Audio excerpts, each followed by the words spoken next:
The customer service desk at Sterling Tech was designed to intimidate. Sleek marble, chrome fixtures, and representatives trained to say no with professional sympathy.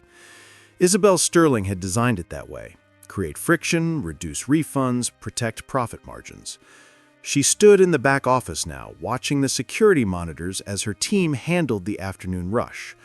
This was her monthly ritual, observing customer interactions, ensuring her policies were being followed, making sure empathy never cost the company money. On screen 3, a man in a worn yellow jacket approached the desk.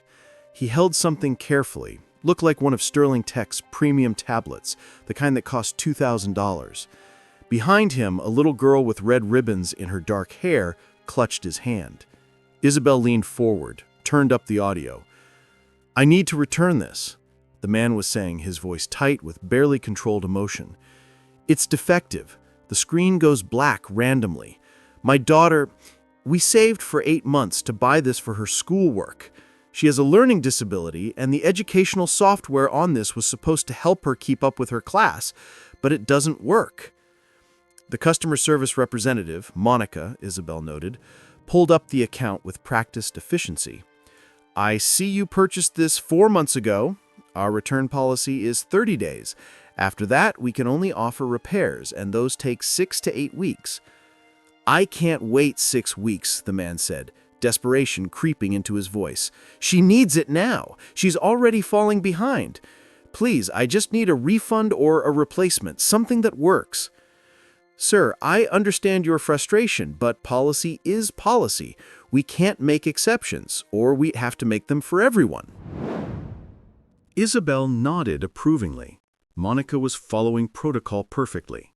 Empathy in tone, firmness in substance, exactly as trained. "Please," the man tried again. "I'm a single father. I work 2 jobs to support my daughter. This tablet cost me a month's worth of grocery money. I can't afford to just write it off. She needs this for school." Before we continue, tell us in the comments where in the world you're watching from. We love knowing how far these stories of hope and resilience travel. Your comments inspire us to keep bringing you powerful narratives every week.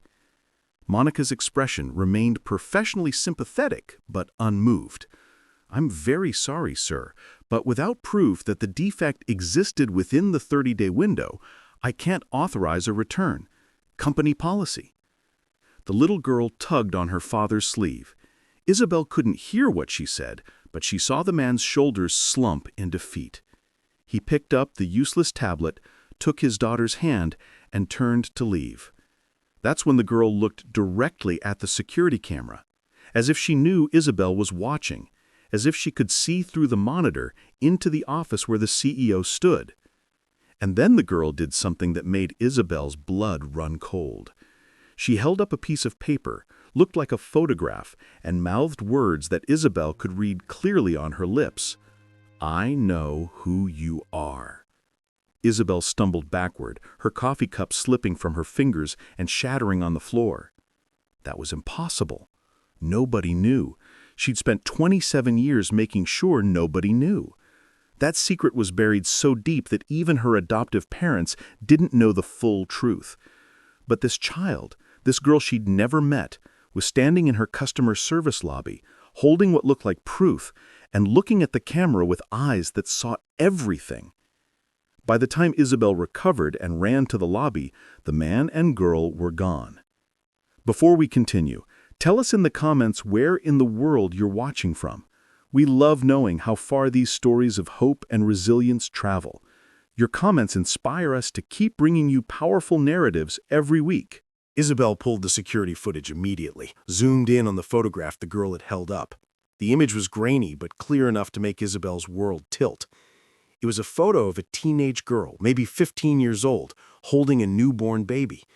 The girl's face was young but recognizable, Isabel's own face, 27 years ago, and the baby she was holding was wrapped in a distinctive yellow blanket with red trim that Isabel still saw in nightmares. The baby she'd given up for adoption, the baby she'd been told was placed with a family who wanted complete anonymity, the baby she'd spent 27 years trying not to think about while building an empire to fill the void. How did this child, this customer's daughter, have that photograph." Isabel's hand shook as she pulled up the transaction record. The man's name was James Whitmore, address in the lower-income district of the city. Purchase history showed he'd saved for months, buying the tablet on an installment plan because he couldn't afford the full price up front. The daughter's name was listed as Penelope Whitmore, age 9. 9 years old, not 27, so not Isabel's biological child. That child would be an adult now, probably didn't even know Isabel existed. This was something else, someone else. But who and how? Isabel did something she'd never done in her 15 years as CEO. She left the office in the middle of the day, got in her car, and drove to the address on James Whitmore's account. The apartment building was exactly what she expected, worn but maintained, the kind of place where people worked hard to get by and mostly failed. She found apartment 3C, knocked before she could talk herself out of it. James Whitmore opened the door, saw her, and his expression shifted from surprise to something harder, recognition. He knew who she was. "Miss Sterling," he said, his voice carefully neutral. "I didn't expect the CEO of Sterling Tech to make house calls for denied refunds." "How did your daughter get that photograph?" Isabel asked, abandoning any pretense of social niceties. James' expression shuddered completely. "I think you should leave." "Please," Isabel said, and the desperation in her own voice surprised her. "I need to know. That photo, it's from 27 years ago. It's private. She broke. "It's supposed to be sealed. How did she get it?" James studied her for a long moment, then stepped back. "Come in, but if you upset Penelope, I'm calling security, CEO or not." The apartment was small but warm. Evidence of a child everywhere, drawings on the fridge, books stacked on the coffee table, a red backpack hanging by the door, and on the wall, in a place of honor, was a photograph Isabel recognized. It was her, 15 years old, holding that baby, taken by the social worker who documented the adoption. But this copy was different. It had writing on it. In a shaky, elderly hand, someone had written, "To my granddaughter Penelope, your birth grandmother loved you, even though she couldn't keep you. Never forget you come from strength." Isabel's legs gave out. She sat down heavily on the couch. "I don't understand." Penelope appeared from the hallway. She looked at Isabel with those two knowing eyes. "You're my grandmother. Your baby, the one you gave up at 15, was my mother. She died when I was born. Dad adopted me from the hospital because Mom asked him to. They were best friends." The room spun. Isabel's baby, the daughter she'd given up at 15, had grown up, had gotten pregnant young, had died in childbirth, and the child who'd been denied a refund was Isabel's biological granddaughter. "I didn't know. I didn't know any of this. The adoption was closed. They said she'd have a good life. They said—" "She did have a good life," James said quietly. "Sarah raised her well, named her Claire. She was brilliant, kind, full of life. And when she got pregnant at 19, she was terrified, but determined to give her baby a better start than she had. Then there were complications during delivery. She made me promise," his voice cracked, "promise to take Penelope, to make sure she knew where she came from, to find you someday and let you know that your choice to give Claire up for adoption wasn't a mistake. But it was. I abandoned her, and she died not knowing I thought about her every single day, that I built this company as penance, as proof that I'd made something of myself, so maybe someday she'd be proud to know I was her mother." Penelope sat down beside Isabel. "Mom, Claire, had the photo. Your social worker gave it to her when she turned 18, said it was the only thing you left for her. She kept it her whole life, and before she died, she gave it to Dad to give to me. She wanted me to know I came from strong women who made hard choices. I'm not strong. I'm a coward who's been running from that choice for 27 years, building walls, creating policies that protect profit over people, becoming exactly the kind of person who would deny a refund to a man trying to help his daughter, my granddaughter, succeed in school. The irony was devastating. Isabel had spent nearly 3 decades building Sterling Tech into a fortress, making it successful enough that she'd never have to rely on anyone, never have to be vulnerable, never have to face the fact that she'd given up her child. And in doing so, she'd become the kind of CEO who would deny help to her own granddaughter without knowing it. "Why didn't you tell me immediately?" Isabel asked James, "when you came to the store? Why go through the refund denial?" James's expression was unreadable. "Because I wanted to see who you were. Claire wondered about you her whole life, wondered if you were kind, if you thought about her, if the choice to give her up was as hard for you as she imagined, and I needed to know, before I told Penelope the truth, before I let her meet you, whether you were someone worth knowing." "And?" Isabel asked, though she already knew the answer. "And you failed," James said bluntly. "You watched your employee deny help to a struggling single father without batting an eye. You saw a child who needed educational tools and saw only a policy to enforce. You built a company that values money over humanity. So I left, because I decided you weren't someone Penelope needed in her life." "But she brought the photo anyway," Isabel said, looking at Penelope. "I made Dad bring me back, because I wanted to meet you. Even if you're not perfect, even if you make mistakes, you're my grandmother. That matters." The three of them sat in uncomfortable silence. Finally, Isabel spoke. "Tell me about Claire. Please, I need to know about my daughter." James's expression softened. He gestured to a photo album on the shelf. "Claire was extraordinary. Sarah, her adoptive mother, raised her with so much love. She was curious about everything, always reading, always asking questions. She wanted to be a teacher, said she wanted to help kids who felt lost, the way she sometimes felt lost wondering about you." He opened the album. Isabel's hands shook as she saw photographs of a life she'd missed. A toddler with dark hair and bright eyes, a kindergartner missing her front teeth, a teenager graduating high school with honors. "She looked like me," Isabel whispered, touching a photo of Claire at 15, the same age Isabel had been when she gave birth. "She had your intelligence, your determination, your fire. She and I met in college. She was studying education, I was studying social work. We became best friends immediately. She was the sister I never had." "Did she know she was adopted?" Isabel asked. "Sarah told her when she was 7. Claire handled it well, better than most. She said it made sense. She'd always felt like she was from somewhere else. And when she turned 18, she got that photo of you. She stared at it for hours, trying to see herself in your face." "Did she try to find me?" Isabel asked. He hesitated. "She started to, but then she found out about Sterling Tech, about your reputation as a ruthless CEO, about the policies that put profit over people, and she decided maybe it was better not to know. She said," his voice caught, "she said she'd rather imagine you were kind than know for sure you weren't." "When did she get pregnant?" Isabel asked quietly.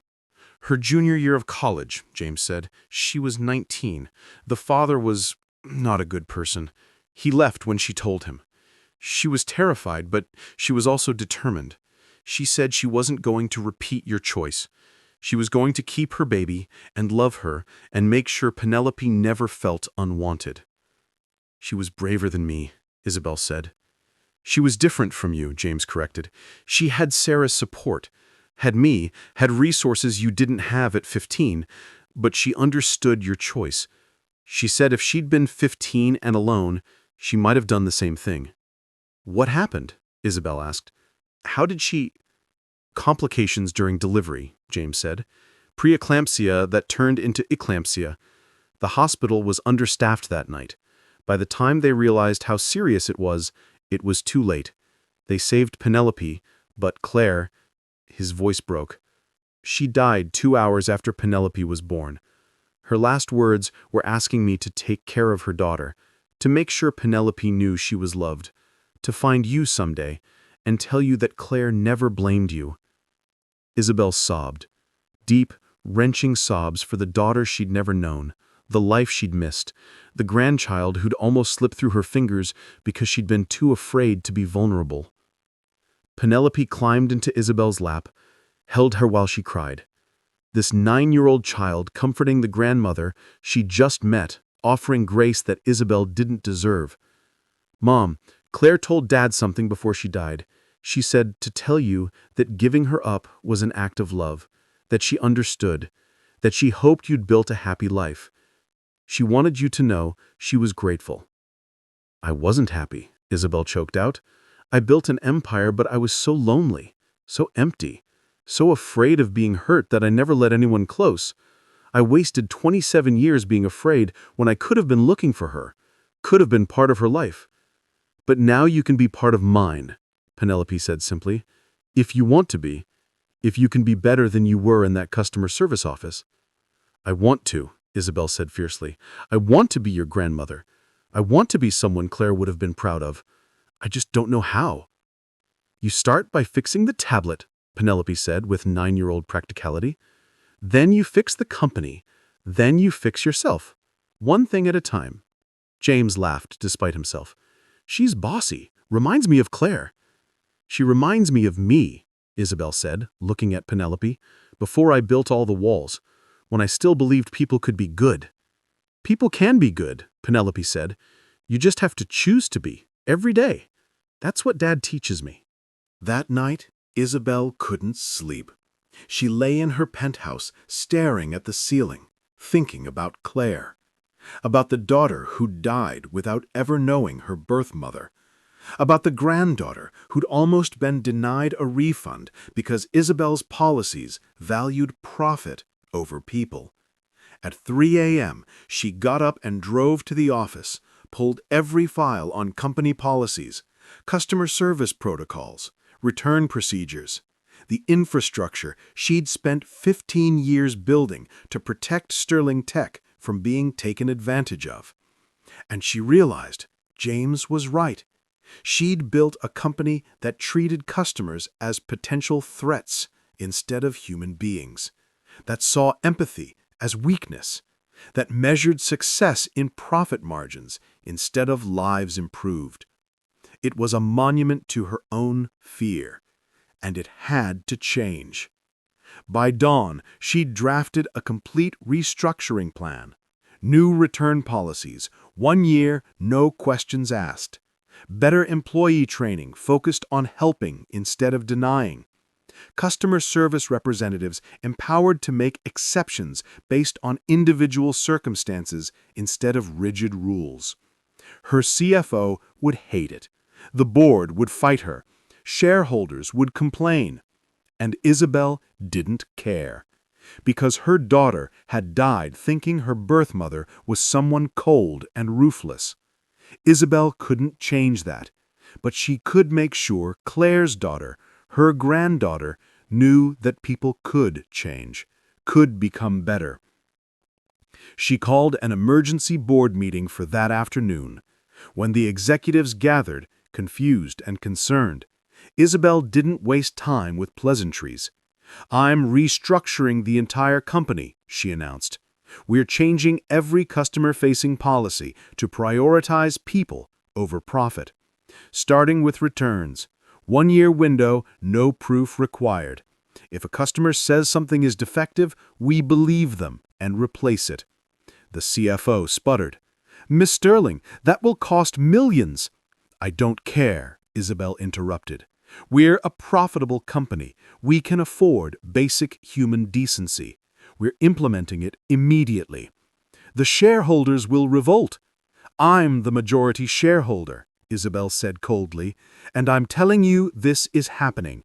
Anyone who has a problem with treating customers like human beings can resign today." Silence.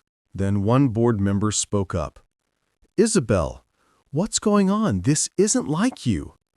"No," Isabel agreed. This is me becoming someone I should have been 15 years ago, someone my daughter would have been proud to know. She told them about Claire, about giving up a baby at 15, about that baby growing up and dying young, about the granddaughter she'd unknowingly denied help to, about discovering that her policies had directly hurt her own family. I can't undo the past, Isabel said, but I can build a better future. And that starts with Sterling Tech becoming a company that values humanity. If you're with me, stay. If you're not, leave now. 3 board members resigned on the spot. Isabel let them go. The remaining board members looked shaken but committed. "We'll support you, Isabel," one of them said. "But Isabel, this is going to be hard. Changing company culture takes time." "Then we start now," Isabel said. "Today, this moment. We become better." The restructuring took months. Isabel personally oversaw the training of every customer service representative. She told them about James and Penelope, about the refund she denied to her own granddaughter, about how policies without compassion weren't policies, they were barriers. "I want you to ask yourself," Isabel told her employees, "if this was your family member, would you think this policy was fair? If not, then change it. You have my authorization to make exceptions based on human need, not just company rules." The employees were skeptical at first. Decades of corporate culture didn't change overnight. But slowly, gradually, they began to believe her, began to see that Isabel genuinely meant it when she said people mattered more than profit. And Sterling Tech began to transform. Meanwhile, Isabel built a relationship with Penelope and James.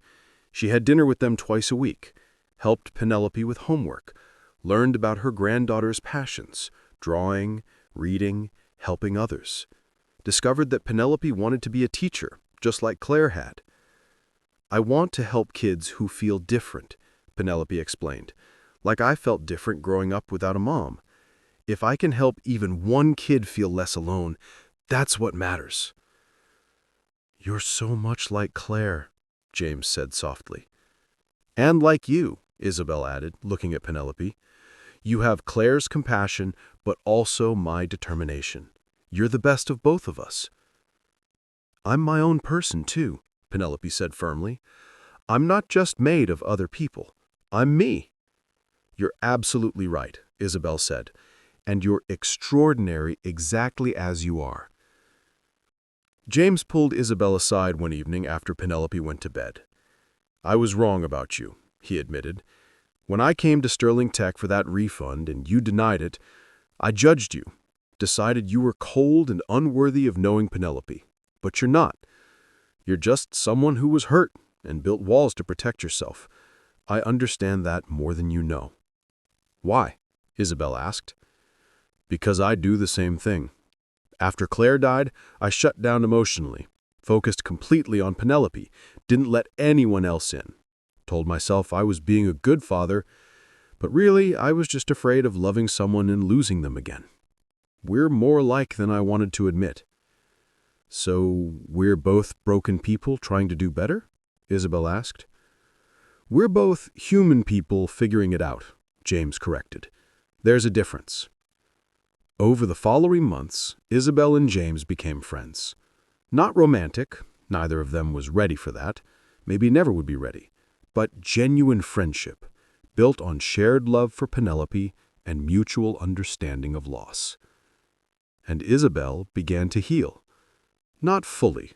She'd never fully heal from missing Claire's entire life, but she could honor Claire's memory by being the grandmother Penelope deserved, by building a company Claire would have been proud of, by becoming someone who valued people over profit.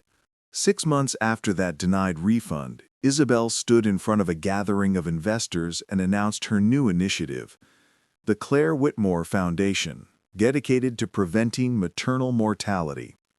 "My daughter died at 19 from complications that should have been caught earlier," Isabel said, her voice steady despite the emotion underneath.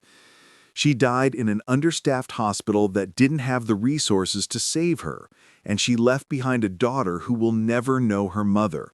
That's unacceptable.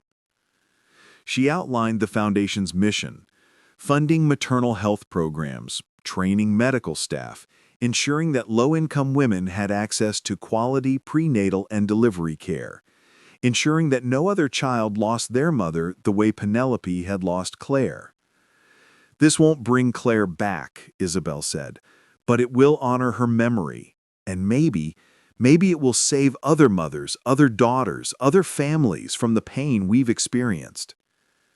The foundation was funded by Sterling Tech's profits. Isabel redirected millions from executive bonuses into maternal health programs. The executives who'd stayed after the restructuring supported her. The ones who'd left were replaced by people who shared Isabel's new vision. And Sterling Tech thrived. Turned out treating people with dignity was good for business. Customer satisfaction soared. Employee retention improved. The company culture transformed from cutthroat to collaborative. "You're proving that compassion and success aren't mutually exclusive," James told Isabel one evening as they reviewed foundation applications. "I'm proving what Penelope already knew, that being good to people is what actually matters. The money follows when you get your priorities right." Penelope, now 10 years old, was involved in the foundation too. She reviewed applications with Isabel, asking questions that cut through corporate doublespeak, like, "But will this actually help the moms? Is this about looking good or doing good? Would Mom Claire think this was the right choice?" "You're keeping me honest," Isabel told her granddaughter. "Someone has to," she said with a grin. "You're still learning." "I'll be learning for the rest of my life," Isabel admitted. "But I have a good teacher." The first clinic, funded by the Claire Whitmore Foundation, opened a year after the refund denial. Isabel, James, and Penelope attended the ribbon-cutting ceremony. Isabel held a photograph of Claire, one of the pictures from James's album. Claire at 19, pregnant and smiling despite her fears. "This is for you," Isabel whispered to the photograph. "I'm so sorry I never knew you, but I promise I'll spend the rest of my life honoring your memory, making sure other mothers don't die the way you did, making sure Penelope grows up knowing she comes from strength and love and women who made impossible choices because they cared." Penelope took the photograph, looked at her mother's face. "I think she'd be proud of you, Grandma, of what you've built, of who you've become." "I hope so," Isabel said. "That's all I want, to be someone she would have been proud to call her mother." "She already was," James said quietly. "I found a letter Claire wrote right before she died, just in case. She wrote it to Penelope, but there's a part about you." He pulled out a folded piece of paper, worn from being read many times. She wrote, "I hope someday you find my birth mother. I hope she's happy. I hope she built a good life. And I hope she knows that I never blamed her for giving me up. It was an act of love, not abandonment. And I'm grateful she cared enough to make that impossible choice." Isabel read the words through tears. Claire had forgiven her, had understood, had hoped for her happiness. And Isabel had spent 27 years building walls when her daughter had been building bridges. "Thank you," Isabel said to James, "for telling me, for bringing Penelope to that refund desk, for exposing my secret instead of just letting me stay hidden. You gave me my family back." "You gave yourself your family back," James corrected, "by choosing to change, by becoming better. That was all you." 5 years after the refund denial, Sterling Tech had been completely transformed. Now called Sterling Whitmore Tech, the company led the industry in ethical business practices, employee satisfaction, and customer care. The Claire Whitmore Foundation had opened 15 clinics and had reduced maternal mortality rates in the communities it served by 40%. And Isabel Sterling had transformed too. She was softer now, more open, less afraid. She'd learned to be vulnerable, to ask for help, to admit when she was wrong, to put people before profit and discover that both could thrive. Penelope, now 14, stood beside Isabel at a ceremony honoring the Foundation's 5th anniversary. The girl who'd held up that photograph 5 years ago had grown into a remarkable young woman, intelligent, compassionate, determined to change the world. "When I showed you that picture," Penelope said during her speech, "I didn't know if you'd even care. I didn't know if you'd want to know me. But you did. You chose to be my grandmother even though it was scary. And you changed everything. Not just for me, but for thousands of women who now have better health care because you chose to honor my mother's memory." She looked at Isabel. "My mom, Claire, died before I could know her. But through you, Grandma Isabel, I know her anyway. I know her through the Foundation, through the clinics that bear her name, through the mothers who are alive because you made sure they had the care she didn't get. That's her legacy, and yours." The audience applauded. Isabel held Penelope close, this granddaughter who'd saved her from a lifetime of isolation and emptiness. That evening, just the three of them, Isabel, James, and Penelope, visited Claire's grave. It was their tradition now, coming here on the anniversary of that refund denial, the day that had changed everything. Isabel placed flowers on the headstone. "Claire Whitmore, beloved daughter, cherished friend, devoted mother." "I wish I could have known you," Isabel said softly. "I wish I'd been brave enough to find you. I wish we'd had even one conversation. But thank you for Penelope. Thank you for James. Thank you for the foundation that bears your name. You changed the world in 19 years, and your legacy continues to change it still." "She knows," Penelope said with certainty. "Wherever she is, she knows, and she's proud of what we've built together." Together, Isabel repeated. "That's the word that matters. I tried to build Sterling Tech alone, and it made me miserable. But building the foundation together, raising you together, becoming better together, that's what gave my life meaning." "Do you regret it?" James asked quietly. "Giving Claire up, knowing what you know now?" Isabel thought about this carefully. "I regret that I never knew her, that we never had a relationship, that she died thinking I was someone cold and ruthless. But do I regret the choice itself? No. I was 15. I couldn't have raised her. And she had Sarah, who loved her. She had you, who was her best friend. She had a good life, even though it was too short. I gave her that chance. That was love, not abandonment." "That's what Mom always said," Penelope confirmed. "She said it took strength to let go, that you were brave, not cruel." "I wasn't brave, but I'm trying to be brave now. Brave enough to be vulnerable. Brave enough to love you without walls. Brave enough to honor Claire's memory by being the person she hoped I was." They stood together at the grave as the sun set, 3 people bound by loss and love and the determination to make sure Claire's death meant something. 3 people who'd found each other because of a denied refund and a photograph and a 9-year-old girl brave enough to expose a secret. "Thank you," Isabel whispered to the headstone. "Thank you for giving me Penelope. Thank you for James. Thank you for the chance to be better. I won't waste it. I promise I won't waste it." And she didn't. For the rest of her life, Isabel Sterling dedicated herself to honoring Claire's memory, to being the grandmother Penelope deserved, to building a company and a foundation that valued people over profit, to choosing love over fear, vulnerability over walls, connection over isolation. The denied refund had been the worst moment of her professional life, but it had led to the best moment of her personal life.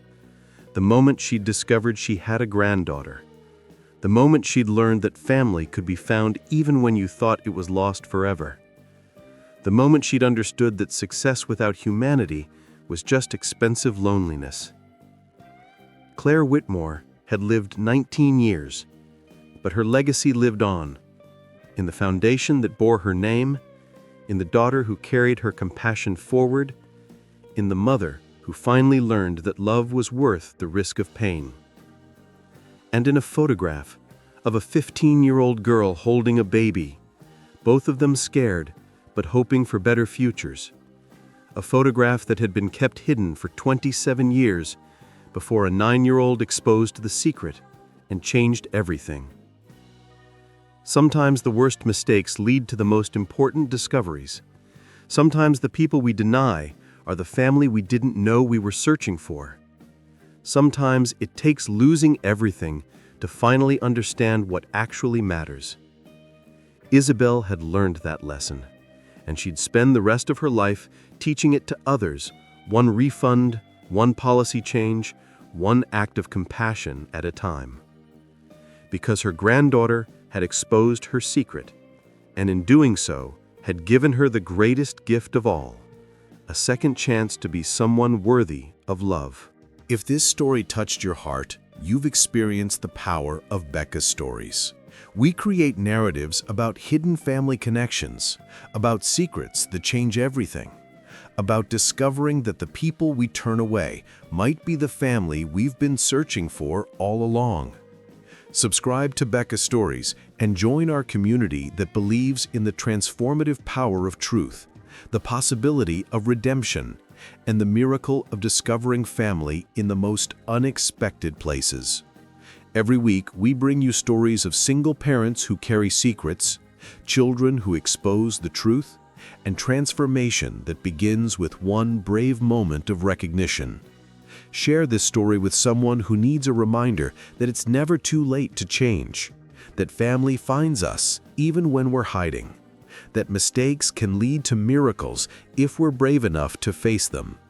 Comment below and tell us about a time when a secret revealed changed your life, when you discovered family you didn't know existed, when choosing vulnerability over walls transformed everything. Because here at Becca Stories, we believe that our granddaughters might be the customers we deny, that biological connections surface when we least expect them, and that the greatest success is measured not in what we build, but in who we become for the people we love. Until next time, remember, the person asking for help might be your family. Choose compassion. Choose change. Choose to be someone worth knowing.